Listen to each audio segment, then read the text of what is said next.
I have a voice memo on my phone. Actually, I have several, and they all talk about starting a podcast. This is something that I've been working on for the past month, from Notion boards to color coding the Notion boards to doing research on microphones and then getting this little guy. I've been trying to wait for the right moment to just press play and start telling you my story, being a millennial, navigating through my 20s. So, welcome to the Millennial Menu. I might have to change the name because this is really hard to pronounce. I'm your host, Selina, and I have, again, absolutely no idea what I'm doing. But if you're a millennial, I'm sure you can relate. Let's jump right in what this podcast is. It's an attempt to share what it feels like being in your 20s, changing your career path, finding a new partner, moving cities. It will be, well, the story of my life with no filter. It will be very raw and very honest. And if you're a Gen Z person and you just want to watch me suffer, then sure, stick around. For my other millennials out there, I hope this resonates with you. Also, a quick disclaimer, this will be a weekly-ish podcast. I will try to come back to you as often as I can with valuable content, but you know it, life happens. Also, this is not a self-help podcast. I'm not a coach, I'm not a therapist, and I don't have all the answers, but I want to share my point of view for this period in our lives. So let's jump right in. The reasons why I actually started this podcast is other podcasters. So I don't know if you've ever heard of Steven Bartlett. He does the Diary of a CEO podcast, and this is honestly such an inspiring man for me. And what I really like about his approach is that he just shared everything on the go, just as I plan on doing. And he was always very vulnerable and would say the things out loud that other people might have not. He also documented how he built his empire back then. So if you don't know him, go check him out. Second podcast that inspired me recently is called Teach Me How to Adult, which is also a very fitting title. The host is Jillian Berner, also a huge recommendation. She has been doing the podcast since 2020, I believe. So also there's a lot of episodes you can catch up on. Yet there is space for another podcast led by me. And so I also want to give you a quick overview of who you will be listening to. My name is Selina, as I mentioned before. I'm 28 years old currently. I'm the founder and CEO of Euro Yachting. We are a yacht tour operator in Croatia, and we do trips mostly for families, and also no reason why I shouldn't drop a little ad here and there. I grew up in Austria. I was born in beautiful Salzburg in the mountains. And this obviously raises the question, why do I do a podcast in English? My mother tongue is German, obviously. And that's a simple answer. 25% of the time I speak English anyways. All my friends can agree, I think. I read in English, I listen in English, I watch in English. So that was quite the obvious and natural choice for me. And also in English language, there is just words and phrases that just describe my feelings on point, which German couldn't do. I'm sure people understand. Also, sometimes maybe I will just lag a word or I will stutter a bit before I come to the point, but forgive me. What else? I'm an Aquarius. I'm in Rising Scorpio, and also this will not be an astrology podcast yet.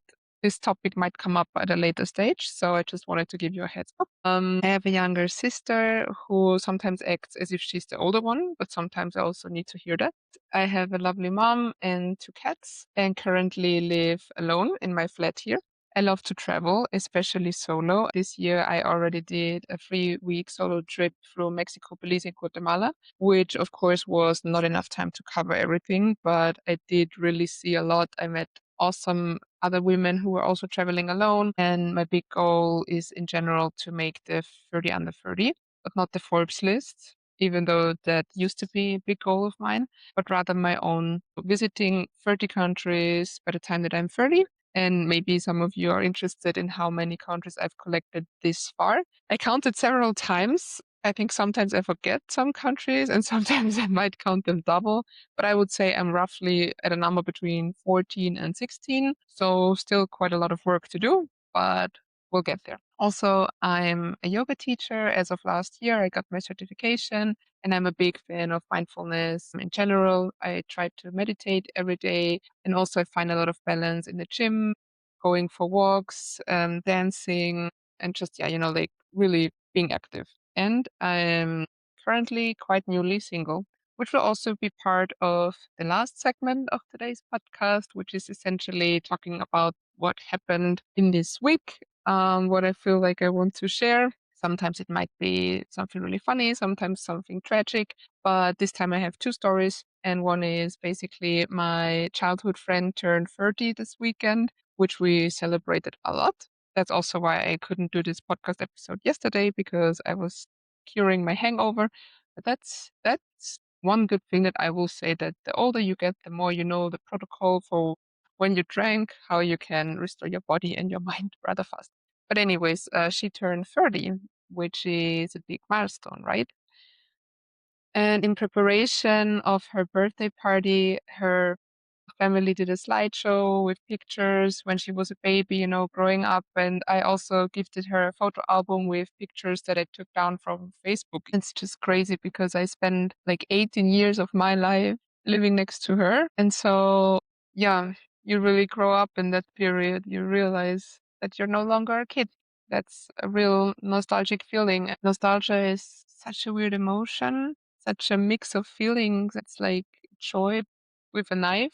It reminds us really of the important life events that we shared with other people, but life changes, especially in the early 20s. Like people get married, they buy houses, they maybe get a divorce, they travel the world, they open businesses. It's this quiet awareness that, yeah, your life really changes and it's not like it used to be, and you can't cling on to that emotion and that memory either. Anyways, I share beautiful memories with her, so I'm not sad.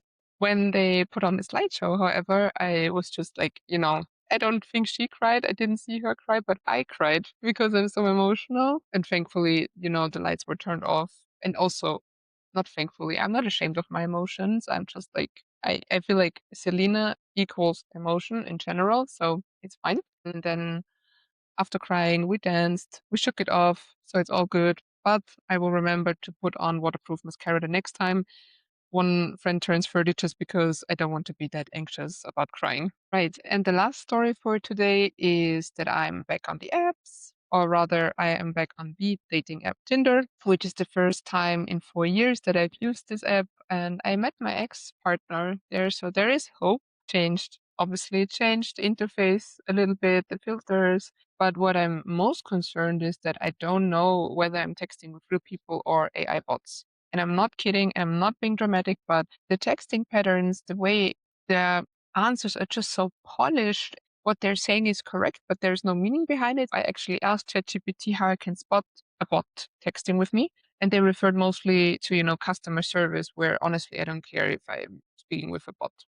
But on the dating app where I bare my soul to you, it's different, but the answers were not really satisfying. So I'm debating whether I should just ask my matches, hey, by the way, are you a robot?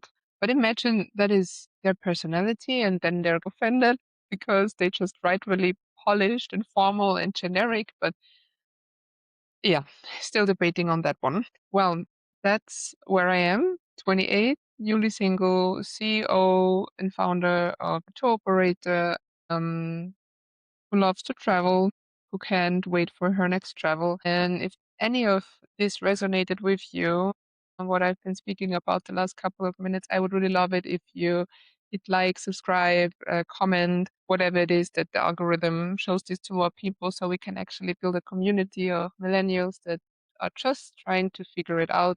We're all on the same path here. And in the next episodes, I will cover a variety of topics, but also if you feel like there's something specific that you want to know, or where you want to hear me ramble about, do let me know, and I will try to include that topic in the next episode. Thank you for listening.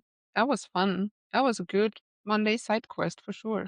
Until next time, bye.